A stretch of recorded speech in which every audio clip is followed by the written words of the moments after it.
exercise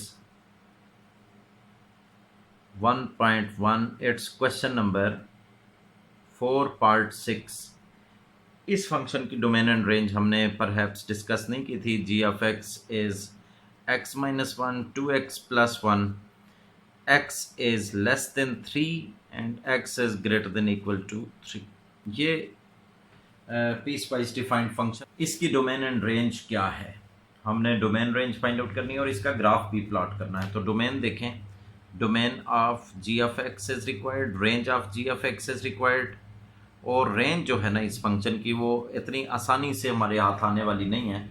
domain तो बड़ी ही आसानी से हम डोमेन की डिस्कशन कर सकते हैं। और कैसे कर सकते हैं डोमेन की डिस्कशन देखें। यहाँ पे जो जिस नंबर पे definition of the function split हो रही है, ये लेस देन 3 के लिए एक डेफिनेशन है, ग्रेटर देन इक्वल टू 3 के लिए दूसरी डेफिनेशन है। मींस लेस देन 3 के लिए भी डेफिनेशन मौजूद है, ग्रेटर देन इक्वल टू 3 के लिए भी मौजूद है। तो इट मीन्स इसकी जो डोमेन है ना वो सेट ऑफ रियल नंबर है, entire real number. Less than 3, greater than 3, for both it is defined minus infinity to plus infinity. These are the two ways to write set of real numbers, और ये इसकी domain है। ये देखें students, यहाँ हम जो रेंज इसकी डिस्कस करें ना वो टेबल की मदद से करेंगे। टेबल हमें अलाउ करेगा कि हम इसकी रेंज को गेस कर सकें या उसके बारे में कंक्लूड कर सकें। X and g of x, g of x has this definition, two definitions, x minus one is 2x plus one. X की जो डेफिनेशन ऑफ द फंक्शन है ना वो चेंज हो रही है 3 पे। तो 3 को सेंट्रल वैल्यू रखते हैं। 3 से एक ग्रेटर वैल्यू 3.1 है और एक स्मॉलर 2.9 है। इस तरीके से हम क्लोज टू 3 दो स्मॉलर एंड ग्रेटर वैल्यूज लिख देते हैं। 3 के बाद इधर 4 लिखेंगे, 5 लिखेंगे, 6 लिखेंगे, और 3 से लेस हम 2 लिख सकते हैं, 1 लिख सकते हैं, 0 लिख सकते हैं। अगर 0 इसमें पुट करें, देखें ये जो सारी वैल्यूज हैं 3 से लेस सारी वैल्यूज सब्स्टिट्यूट हो रही हैं। 3 से लेस सारी वैल्यूज सब्स्टिट्यूट हो रही हैं किसमें, x माइनस वन में। 0 पुट करेंगे तो -1 आएगा, 1 पुट करेंगे 0 आएगा, 2 पुट करेंगे 1 आएगा, 2.9 पुट करेंगे 1.9 आएगा। अगर 3 पुट कर देंगे जो कि अलाउड नहीं है, x is not equal to 3 for this, लेकिन अगर 3 पुट करते हैं तो 2 आंसर आता है। हमें पता है ये 2 आंसर मौजूद नहीं है, ये आंसर नहीं आ सकता, राइट। अब देखें 3.1 हमें वैसे लिखने की जरूरत नहीं थी। यहाँ पे आप 3 के पे इक्वलिटी भी है ना, 3 एंड ग्रेटर, 4, 5, 6 so on। तो ये जो 3 एंड ग्रेटर है ना उनके लिए ये दूसरी डेफिनेशन, 3 एंड ग्रेटर। 3 इसमें पुट होगा तो 7 बनेगा, 4 पुट होगा 9 बनेगा, 5 पुट करें तो 11 बन रहा है, 6 पुट करें तो 13 बन रहा है, एंड सो ऑन। ये वैल्यूज की टेंडेंसी देख रहे हैं आप, 7, 8, 9 सो ऑन, ये किस तरफ मूव कर रही है वैल्यूज। और ये वैल्यू 2 से रिड्यूस होते होते ये किस तरफ मूव कर रही है, what it tends towards and what it tends towards. देखें ये वैल्यूज 2 से रिड्यूस होती हैं, 2, 1.9, 1, या फिर आप ये कहें कि ये वैल्यूज 1.9 यानी क्लोज टू 2 से स्टार्ट होती हैं और रिड्यूस होती जाती हैं। रिड्यूस होंगी तो कितनी रिड्यूस होंगी, वैल्यूज क्लोज टू 2 से स्टार्ट होके कम होती जाती हैं और किस तरफ मूव कर रही हैं, माइनस इन्फिनिटी। जाहिर है आप देखें 3 पे 2 है और फिर 2 पे 1 है, 1 पे 0 है, 0 पे -1 है, और हम अगर 3 से दूर जाएंगे 3, 2, 1, 0, ये देख लें अगर ये 3 है तो 3 के इस तरफ 2 है, इस तरफ 1 है, इस तरफ 0 है। अगर और हम 3 से दूर जाएंगे तो ये वैल्यूज जो फंक्शन की बन रही हैं वो 2 से दूर चलती जाएंगी और किधर जा रही हैं, 2, 1.9, 1, 0, -1, माइनस इन्फिनिटी की तरफ टेंडेंसी है इन वैल्यूज की, राइट। तो अब 3 से ग्रेटर देखें, 3 और उससे ग्रेटर पे वैल्यू स्टार्ट होती है 7 से और अप टू 7, 9, 11, 13, ये इस तरह वैल्यू बढ़ती जाती है। और कितनी बढ़ती जाती है ये, up to tends towards positive infinity, right. तो एक जो पीस है वो वैल्यू स्टार्ट करता है 7 से और बढ़ाता जाता है, दूसरा पीस जो है वो 2 से स्टार्ट करता है वैल्यू और कम करता जाता है when we move away from 3 से राइट साइड पे मूव करेंगे इस तरह, तो एक पीस वैल्यूज आंसर जो है वो बढ़ाता जाता है अप टू इन्फिनिटी, और 3 की लेफ्ट साइड पे उससे अवे मूव करें तो दूसरा पीस वैल्यूज को कम करता जाता है टुवर्ड्स नेगेटिव इन्फिनिटी। तो हम क्या करेंगे देखें, ऐसे लिखेंगे माइनस इन्फिनिटी से 2 के क्लोज, माइनस इन्फिनिटी से 2 के क्लोज लिख रहे हैं। 2 आंसर नहीं आ रहा है, राइट। 2 आंसर तब आएगा जब 3 पुट करेंगे, और 3 पुट नहीं कर सकते हैं। तो ये हम जो वैल्यू लिख रहे हैं ये क्लोज टू 2 लिख रहे हैं। क्लोज टू 2 लिखने का ये तरीका है कि 2 लिखें और उसे ओपन लिख दें, और इन्फिनिटी को तो हमेशा ओपन ही लिखते हैं। यूनियन, दूसरा जो पीस है वो कहाँ से वैल्यू स्टार्ट कर रहा है, 7 से, और कहाँ तक वैल्यू ले जा रहा है, प्लस इन्फिनिटी तक। तो ये हमारे पास इस फंक्शन की रेंज है। तो इस फंक्शन की डोमेन रेंज हमने फाइंड आउट करनी थी। अब इस फंक्शन का ग्राफ प्लॉट करना मुश्किल नहीं है, बिल्कुल भी मुश्किल नहीं है ग्राफ प्लॉट करना। हमें पता है कि ये दोनों पीसेस क्या है, लीनियर फंक्शंस हैं, individually they are linear functions. तो लीनियर फंक्शन का ग्राफ स्ट्रेट लाइन होता है। स्ट्रेट लाइन ड्रा करने के लिए हमें मिनिमम 2 पॉइंट्स की ज़रूरत है। तो आप देखें, एक ये मैं पॉइंट कह सकता हूं कि 3 के कोरिस्पॉन्डिंग 2 ये पॉइंट एग्जिस्ट नहीं करता, तो इसके मैं एम्प्टी सर्कल लिखूंगा, फील्ड सर्कल नहीं, एम्प्टी सर्कल लिखूंगा इसे। जो 3 के कोरिस्पॉन्डिंग 3 डोमेन वैल्यू के कोरिस्पॉन्डिंग जो वैल्यू है वो 7 है। 3 के कोरिस्पॉन्डिंग 7 पॉइंट एग्जिस्ट करता है, लेकिन 3 के कोरिस्पॉन्डिंग 2 वैल्यू एग्जिस्ट नहीं करती। इसी तरह मैं इस पीस का एक तो पॉइंट है 3 2, और दूसरा पॉइंट मैं यहाँ पे लिख देता हूँ 1 0 लिख देता हूँ, 0 -1 लिख देता हूँ। ये कोई भी पॉइंट्स में लोकेट करूँगा और स्ट्रेट लाइन से ज्वाइन कर दूंगा, तो ये मेरे पास इसका ग्राफ बन जाएगा।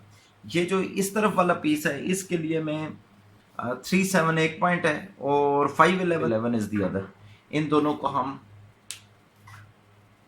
लोकेट करेंगे और ज्वाइन कर देंगे स्ट्रेट लाइन से, तो ये हमें ग्राफ हासिल हो जाएगा इसका। हम यहाँ पे देखेंगे कि ये x की वैल्यू कितनी वेरी कर रही है। देखें x की वैल्यू एक 0 है, फिर 1 है, फिर 3 है, फिर 5 है। x की वैल्यूज ये हैं। तो 0 से लेके 5 तक, 0 1 2 3 4 5, ठीक है। -1 0 -1 x की वैल्यू ये देखें 0 से लेके 5 तक। उसके बाद आप देखें 2 पॉइंट्स में लोकेट करूंगा एक पीस को ड्रा करने के लिए, एक ये वाला है और एक ये वाला है, ये 2 पॉइंट।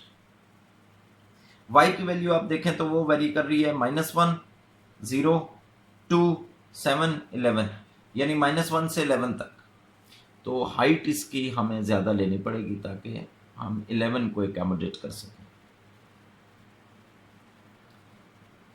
-1 0 1 2 3 4 5 6 7 8 9 10 11। जी, पहला पॉइंट हम जो लोकेट कर रहे हैं वो 3 2 है। हमें पता है ये पॉइंट एग्जिस्ट नहीं करता। x3 के कोरिस्पॉन्डिंग y की value 2, x3 units y2 units, ये वाला पॉइंट एग्जिस्ट नहीं करता, तो हम एम्प्टी सर्कल लिखेंगे। x देख लें 3 है और y2 है, x3 y2 ये पॉइंट है 3 2 विच डज नॉट एग्जिस्ट। उसको शो करेंगे किस तरीके से, अनफिल्ड सर्कल इसे कहते हैं, अनफिल्ड सर्कल। दूसरा पॉइंट जो यहाँ पे लिखेंगे 0 -1, 0 -1 इज दिस। ये दोनों जो पॉइंट्स है ना, ये एक ही पीस हमें प्रोवाइड कर रहा है, इसलिए इनको ज्वाइन करने से उस पीस का ग्राफ हासिल होगा, और ये ग्राफ है x -1 का।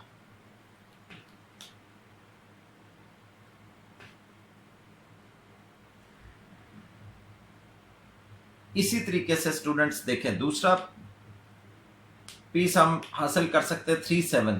3 के कोरिस्पॉन्डिंग 2 वैल्यू एग्जिस्ट नहीं करती, इसीलिए एम्प्टी सर्कल है, लेकिन 3 के कोरिस्पॉन्डिंग 7 वैल्यू एग्जिस्ट करती है, 2 3 4 5 6 7। This is 7 corresponding to 3। इस पॉइंट को 3 7 कहें, और दूसरा हम कहेंगे 5 11, 4 5 and 11 is this last, this one is.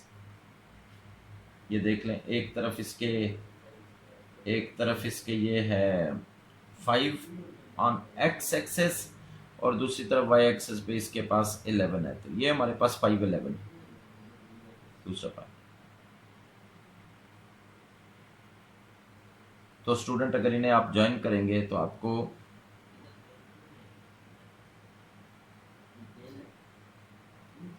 Straight line मिल रही है।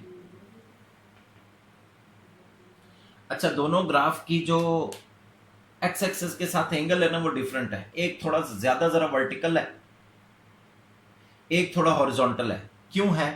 क्योंकि एक में x का कोफिशिएंट 1 है, दूसरे में x का कोफिशिएंट 2 है। इसमें x का कोफिशिएंट 2 है तो इसकी स्लोप ज़्यादा है, स्लोप ज़्यादा है तो इसमें ये ज़्यादा वर्टिकल होगा, इसकी स्लोप कम है उसके मुकाबले में तो ये थोड़ा हॉरिजॉन्टल होगा। तो ये टेक्निकलिटीज़ भी हैं इसमें। देख लेते हैं 3 पे आंसर 2 नहीं मिल रहा, ये पीस आंसर नहीं देगा 3 पे, बल्कि वो पीस आंसर देता है क्योंकि 3 इसके पास है। Topic exercise 1.2 and it's question number 3।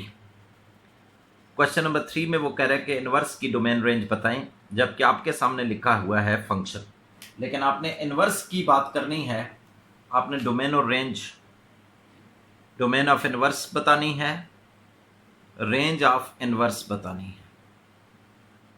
लेकिन एक फैक्ट हम जानते हैं, domain of inverse is equal to range of function,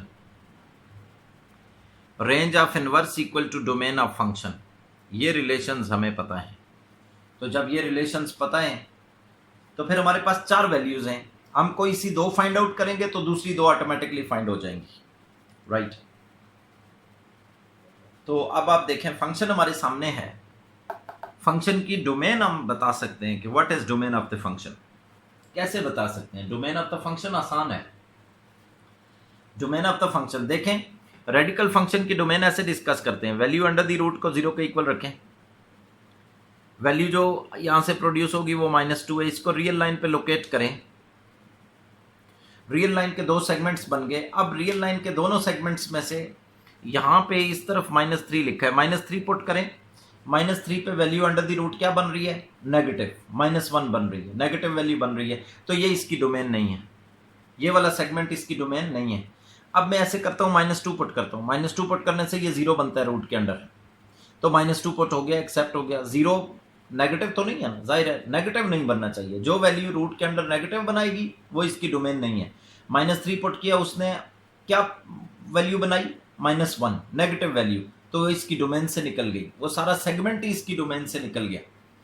तो -2 जब पुट करते हैं तो 0 बनता है, 0 इज एक्सेप्टेबल। उसके अलावा क्या पुट कर सकते हैं? इस तरफ से, इस सेगमेंट से और कुछ पुट करें, फॉर एग्जांपल -2 के राइट साइड पे -1 है, -1 पुट करेंगे तो 1 आएगा। ये जो इस तरफ वाला ये सेगमेंट है ना, ये सब्स्टिट्यूट हो सकता है, लेफ्ट साइड वाला सेगमेंट पुट नहीं हो सकता, राइट वाला हो सकता है। यानी आप देखें -2 एंड ग्रेटर वैल्यूज पुट हो सकती हैं। तो इस फंक्शन की डोमेन देखिएगा, इसकी डोमेन ये है -2 एंड ग्रेटर, तो ये लिखेंगे -2 एंड ग्रेटर, ऐसे -2 पुट हो सकता है ना, सब्स्टिट्यूट हो सकता है, तो इस सेट का पार्ट है, एलिमेंट है, इसलिए उसको क्लोज लिखेंगे और बाकियों को, इन्फिनिटी को तो ओपन ही लिखते हैं। आप स्टूडेंट्स जानते हैं ये बात, हम पहले भी डिस्कस कर चुके हैं प्रीवियस एक्सरसाइज में। इसके बाद आप देखें तो इस फंक्शन की रेंज, अब इस फंक्शन की डोमेन हमारे सामने -2 टू इन्फिनिटी लिखी है, इसमें पहली वैल्यू हम पुट करेंगे -2 पुट करेंगे, क्या आंसर आएगा? तो पहला आंसर 0 आ रहा है, पहला आंसर 0 आ रहा है, बाकी जो भी पुट करेंगे पॉजिटिव वैल्यू जनरेट होगी। तो स्क्वायर रूट फंक्शन की, वैसे रेडिकल फंक्शन की यही आउटपुट्स होती हैं, स्क्वायर रूट फंक्शन की 0 एंड पॉजिटिव, इनको नॉन नेगेटिव आउटपुट्स कहते हैं। तो हमने डोमेन और रेंज किसकी लिखी है? फंक्शन की, लेकिन वो बन गई है domain and range of inverse.